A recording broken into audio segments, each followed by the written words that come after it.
नमस्कार साथियों, मैं शिवेंद्र प्रताप सिंह आप सभी का द लॉ के यूट्यूब चैनल पे स्वागत करता हूं। मैं आप सभी लोगों के लिए आज बजट पे चर्चा करने आया हूं। कुछ पॉइंट्स हैं जिसमें काफ़ी ज़्यादा लोग कंफ्यूज हैं बजट को लेके, खासकर 12 लाख सैलरी पे जीरो टैक्स, इस पे बहुत सारे लोग कंफ्यूज हैं। तो उसी कन्फ्यूजन को मैं मैथ्स से आप लोगों का क्लियर कर दूंगा, वो सारा कन्फ्यूजन। और उसके बाद हम लोग ये भी चर्चा करेंगे कि कौन सी चीज़ें सस्ती हुई हैं, कौन सी चीज़ें महंगी हुई हैं। उसके बाद हम लोग इस पर भी चर्चा करेंगे कि गवर्नमेंट के पास जो पैसा आता है कहाँ कहाँ किस किस सोर्स से आता है और कहाँ पे गवर्नमेंट खर्च करती है। इन सारी बातों पे आज हम लोग चर्चा करेंगे। तो सबसे बड़ा कन्फ्यूजन तो ये है कि अगर 12 लाख तक की इनकम पे टैक्स जीरो है तो फिर ये जो स्लैब दे रखा है ये क्यों दे रखा है? ऐसे तो यहाँ 12 लाख तक जीरो लिखना चाहिए था, बट यहाँ पे क्या लिखा है? अप टू 4 लाख 0%, 4 लाख से 8 लाख 5%, 8 लाख से 12 लाख 10%। ये दिया क्यों गया है? तो देखिए, ये सब पे अप्लीकेबल है, ये सब पे अप्लीकेबल है। बस ये है कि अगर कोई सैलरीड पर्सन है तो उसको 60,000 का टैक्स रिबेट मिलता है। इसकी वजह से 12 लाख तक की इनकम पे जीरो टैक्स बन रहा है। अब आइए समझते हैं कि 12 लाख तक की इनकम पे एक्चुअल में टैक्स कितना देना पड़ेगा, फिर रिबेट का फायदा क्या है वो दिखाते हैं। 4 लाख तक 0% है, मतलब अगर किसी की सैलरी 4 लाख है टोटल तो उसे 0 रुपए पे करना पड़ेगा। अगर किसी की सैलरी 8 लाख हो गई तो शुरू के 4 लाख पे तो जीरो है, जो अगला 4 लाख है उस पे उसको 5% देना पड़ेगा। और 4 लाख का 5% कितना हो जाएगा? ये हो जाएगा 20,000। अब उसके बाद क्या है, अगर किसी की सैलरी 12 लाख है तो शुरू के 4 लाख पे जीरो, अगले 4 लाख पे 20,000। अब जो तीसरा 4 लाख है, यानी कि जब 12 तक पहुंच गया वो, तो उस पर कितना देना है? 10%। तो 8 से 12 लाख के बीच का जो ये 4 लाख बना, इस पे वो 10% देगा, जो कि होता है 40,000। इसका मतलब अगर 0 से 12 लाख तक का कैलकुलेशन हम लोग करें तो टोटल कितना बनेगा? टोटल बनेगा 60,000। टोटल टैक्स कितना बना? टोटल टैक्स बना 12 लाख की इनकम पे, 12 लाख की सैलरी पे 60,000 रुपए का टोटल टैक्स बना। लेकिन गवर्नमेंट ने क्या कहा? Tax rebate up to ₹60,000 is applicable if the total income does not exceed ₹12 lakh. अगर आपकी इनकम 12 लाख एक्सीड नहीं करता है तो आपको 60,000 का 60,000 रुपए का टैक्स रिबेट मिलेगा। तो वही जो 60,000 रुपए आपका टैक्स बन रहा था, इसको गवर्नमेंट ने माफ कर दिया आपका। लेकिन अगर ये 12 लाख से ज्यादा हो जाएगा तो फिर आपको पे करना पड़ेगा इसी के अकॉर्डिंग, 5% 10% जो भी रहेगा। आई होप की बातें क्लियर हो रही होंगी। ठीक है। तो अगर किसी की इनकम 13 लाख हो जाए तो क्या होगा? अगर किसी की इनकम 13 लाख हो जाए तो फिर क्या होगा?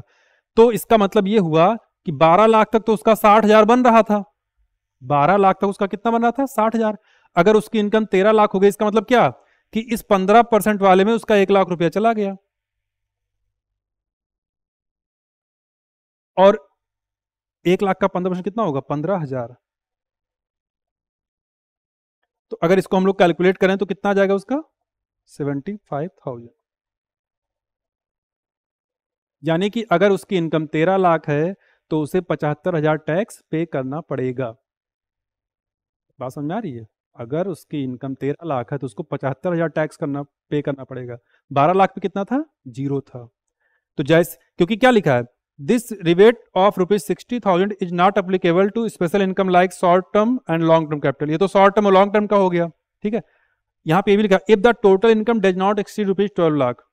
अगर 12 लाख एक्सीड नहीं किया है तो डिबेट मिलेगा 60,000 का। अगर एक्सीड कर गया तो आपको डिबेट नहीं मिलेगा। आई होप की बात क्लियर होगी। दूसरी बात, क्या ये 60,000 का डिबेट सबको मिलेगा? नहीं।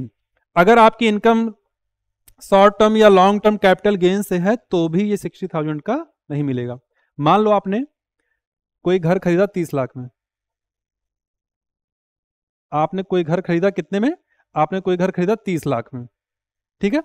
और 30 लाख में आपने घर खरीदा और आपने उसको बेच दिया 42 लाख में।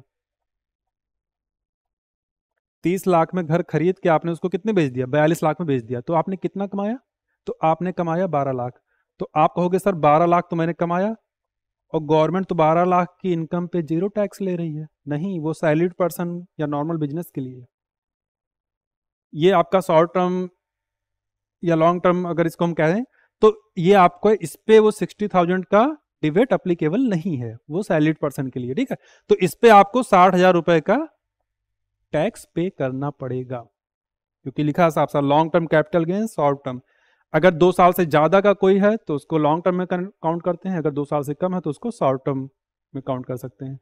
यहाँ पे गोल्ड हो गया या कोई भी एसेट हो गया, ठीक है, जो आप 2 साल से, या आपने मान लीजिए कोई प्लॉट ले लिया, प्लॉट आपने 40 लाख में खरीदा, 60 लाख में बेच दिया, तो जो 20 लाख आपने कमाया है उस पर आपको टैक्स पे करना पड़ेगा। आई होप कि मेरी बातें सबको क्लियर हो रही होंगी, ठीक है। तो ये बातें हो गई टैक्स वाली, आई थिंक कि आपका टैक्स का कंफ्यूजन क्लियर हो गया। हाँ, एक बात मैं और बता दूं, उससे लोग ज्यादा कंफ्यूज हो जाएंगे, इसलिए मैं उसको लास्ट में इंक्लूड कर रहा हूं इसमें, कि 75,000 का स्टैंडर्ड डिडक्शन, 75,000 का स्टैंडर्ड डिडक्शन मिलता है किसको? सैलरीड पर्सन को। मतलब अगर आप कहीं पे जॉब करते हो, आपकी सैलरी 12,75,000 है, तो आपको जीरो टैक्स पे करना पड़ेगा, यानी 60,000 का टैक्स रिबेट भी मिलता है और 75,000 आप इधर प्लस भी जा सकते हो। ये सैलरीड पर्सन के लिए ये फैसिलिटी है, बाकी सबके लिए नहीं है, ठीक। तो ये वाला कंफ्यूजन आई थिंक मैंने क्लियर कर दिया है। आते हैं नेक्स्ट पेज पे, कुछ और बातें करते हैं। इस पेज पे भी अभी आपको वही दिखाया गया है जो मैंने अभी आपसे बताया है कि सैलरी पर्सन के लिए मैंने कहा ना 75,000 का एक अलग से आपको स्टैंडर्ड डिडक्शन मिल रहा है। तो अगर आपकी सैलरी है 12.75 लाख तो आपका टैक्स कितना है? 0। लेकिन अगर आपकी सैलरी 12.75 लाख से 1 रुपए भी ज्यादा हो गई, 1 रुपए भी अगर ज्यादा हो गई, तो तुरंत आपका टैक्स हो गया 60,000। यानी वो जो 60,000 का आपको रिबेट मिला था वो 12 लाख तक ही मिला था। आप सैलरीड पर्सन है तो आपका 12 लाख जो है वो 12.75 हो गया। सैलरीड पर्सन के लिए 75,000 का और फायदा दिया गया है। तो उससे अगर 1 रुपया भी ज्यादा होगा तो फिर आप भूल जाओ कि वो 60,000 का आपको जो रिबेट मिल रहा था वो फिर मिलने वाला नहीं है, ठीक है। ये हो गया आपकी मैथ की कैलकुलेशन। अब हम लोग आते हैं बाकी चीजों पे। अब इस स्लाइड में आप देखोगे कि कौन सी चीजें सस्ती हुई हैं और कौन सी चीजें महंगी हुई हैं, ठीक है। तो आने वाले टाइम में मोबाइल फोन एंड एसेसरीज ये आपको सस्ती मिलने वाली है। Cancer medicine and other drugs ये भी आपको सस्ती मिलेगी। इलेक्ट्रिक व्हीकल और बैटरीज, जो इलेक्ट्रिक व्हीकल की बैटरीज वगैरह हैं इस पर भी काफ़ी प्राइस इसका कम किया जाएगा, ठीक है। Frozen fish, wet blue leather, आपने न्यूज में देखा होगा लेदर पे भी है ना। Critical minerals, LED and marine products, raw material for ship manufacturing, ये सारी चीज़ें क्या हो रही हैं? सस्ती हो रही हैं। महंगी क्या हो रही हैं? Flat panel display, plastic products and telecom equipment, ये सारी चीज़ें आपकी महंगी होने वाली हैं। इसमें तो उतना डाउट किसी को नहीं होगा, ज़्यादा डाउट सैलरी वाले में लोगों को था। अब अगर इस बजट में हम लोग देखें कहाँ कितना खर्च हुआ, कहाँ पे कितना खर्च होने वाला है बेसिकली, है ना। डिफेंस के लिए सबसे ज़्यादा है, कितना है? 4,91,732 करोड़। रूरल डेवलपमेंट पे 2,66,817 करोड़। उसके बाद होम अफेयर्स पे, एग्रीकल्चर पे, एजुकेशन का जो है 5th नंबर पे है। टोटल बजट का जो भी खर्चा हो रहा है एजुकेशन को उसमें 5th पे रखा गया, हेल्थ को 6th पे रखा गया। हेल्थ पे 98,311 करोड़ रुपए, ठीक है। अर्बन डेवलपमेंट में 96,777 करोड़। उसके बाद आईटी एंड टेलीकॉम में, एनर्जी में आपको फिर उसके बाद दिखा रहा है, कॉमर्स एंड इंडस्ट्री में, सोशल वेलफेयर में, साइंटिफिक डिपार्टमेंट्स में, ये सारी चीज़ें आप यहाँ पे देख सकते हो कहाँ पे कितना खर्च होने वाला है, इसमें भी कोई डाउट नहीं होगा।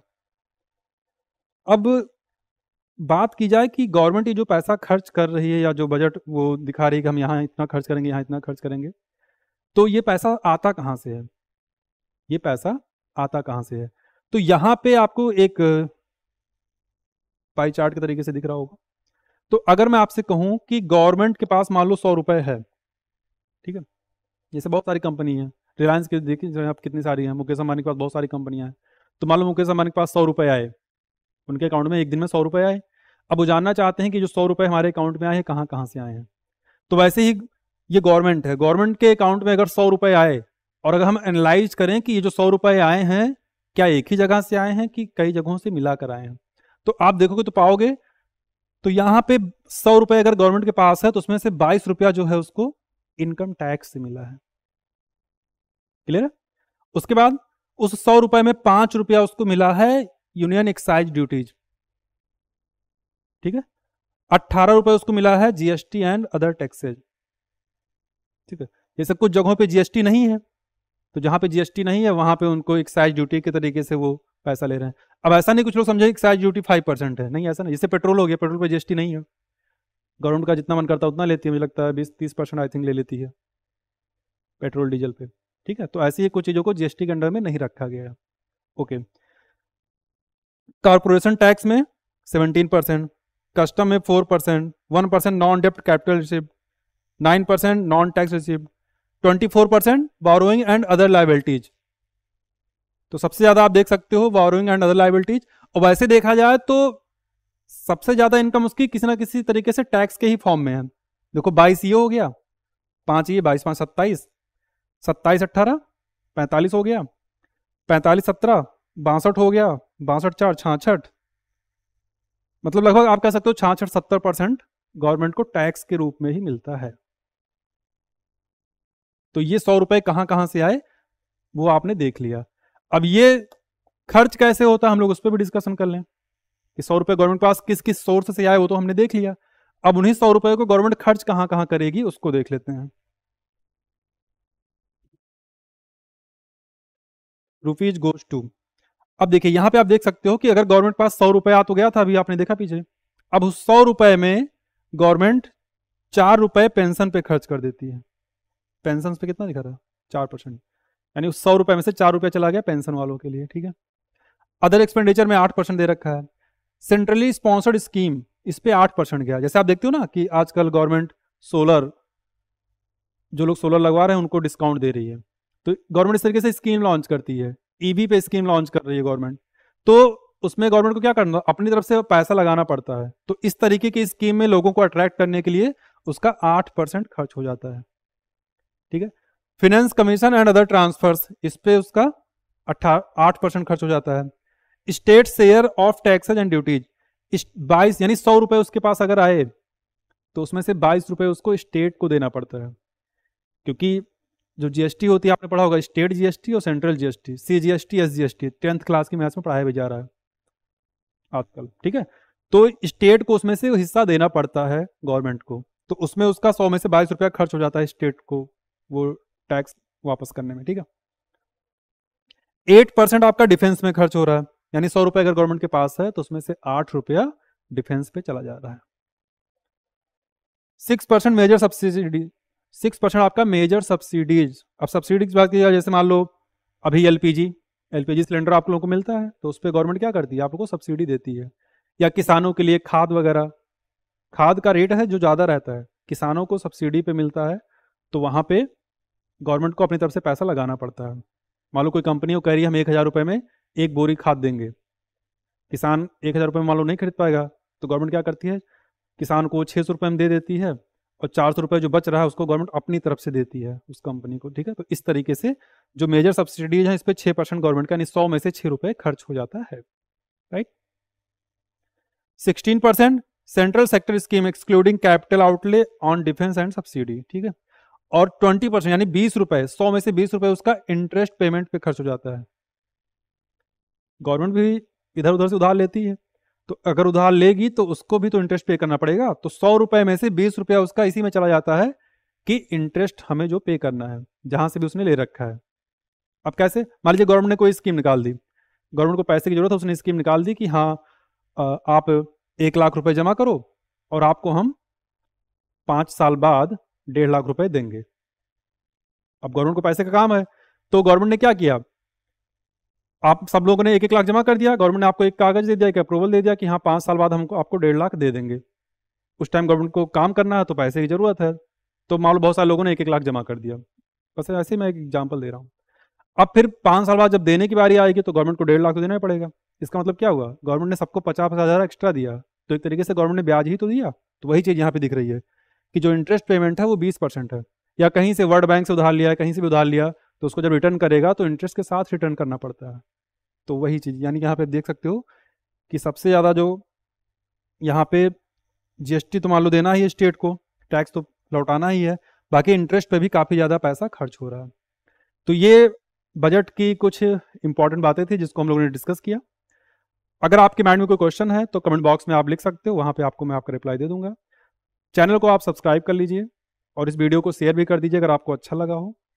बहुत बहुत धन्यवाद आप सभी का। मिलते हैं नेक्स्ट टॉपिक में, नेक्स्ट वीडियो में। बहुत बहुत धन्यवाद।